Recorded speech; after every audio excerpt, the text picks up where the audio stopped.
Chapitre 1, Introduction au Nexus, comprendre l'interdépendance globale. 1.1 Définition du concept de nexus et de son importance croissante.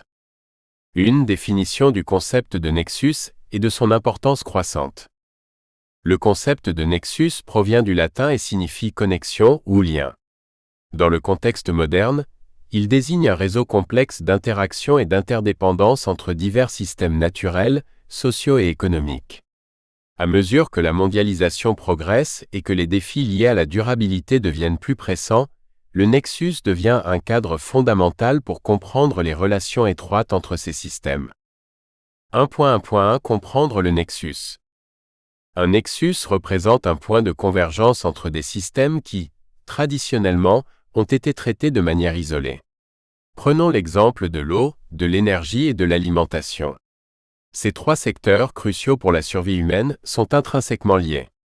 L'agriculture, par exemple, consomme de grandes quantités d'eau et d'énergie. De même, la production d'énergie nécessite de l'eau pour la production hydroélectrique ou le refroidissement des centrales thermiques.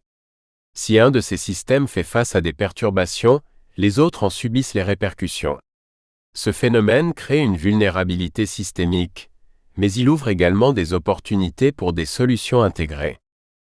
Dans un monde où les crises environnementales, économiques et sociales deviennent de plus en plus fréquentes, comprendre ces interconnexions devient essentiel. Traiter ces systèmes comme des entités indépendantes peut entraîner des solutions inefficaces ou même exacerber les problèmes.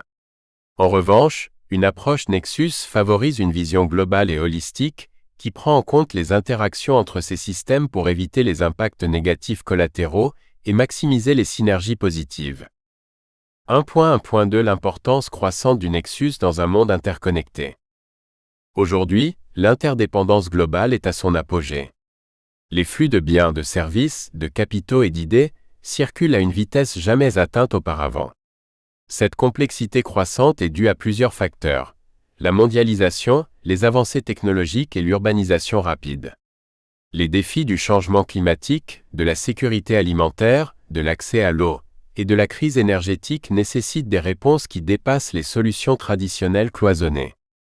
Le Nexus propose une nouvelle manière de réfléchir aux solutions globales, en mettant l'accent sur les relations dynamiques entre ces systèmes.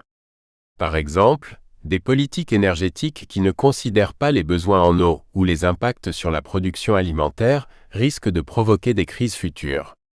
Inversement, les projets qui intègrent les besoins en eau, en énergie et en alimentation dès leur conception offrent des solutions plus durables et résilientes. Un autre aspect crucial de l'approche Nexus est sa capacité à anticiper et à répondre aux crises de manière plus efficace. En reconnaissant les interconnexions entre les systèmes, il devient possible de prévoir des tensions et des pénuries avant qu'elles ne dégénèrent en crise majeure. Par exemple, une sécheresse prolongée peut avoir des répercussions sur la production alimentaire, augmenter la demande en énergie pour l'irrigation et exacerber des conflits pour l'accès à l'eau. Une politique prenant en compte ces interactions pourrait anticiper et atténuer de telles crises. 1.1.3 L'émergence d'une approche holistique. L'approche Nexus a été adoptée par plusieurs institutions internationales, comme l'ONU, la Banque mondiale et des organisations environnementales, pour répondre aux défis du développement durable. Ces institutions encouragent la conception de politiques et de stratégies qui tiennent compte des interconnexions entre les secteurs. Par exemple, lors du sommet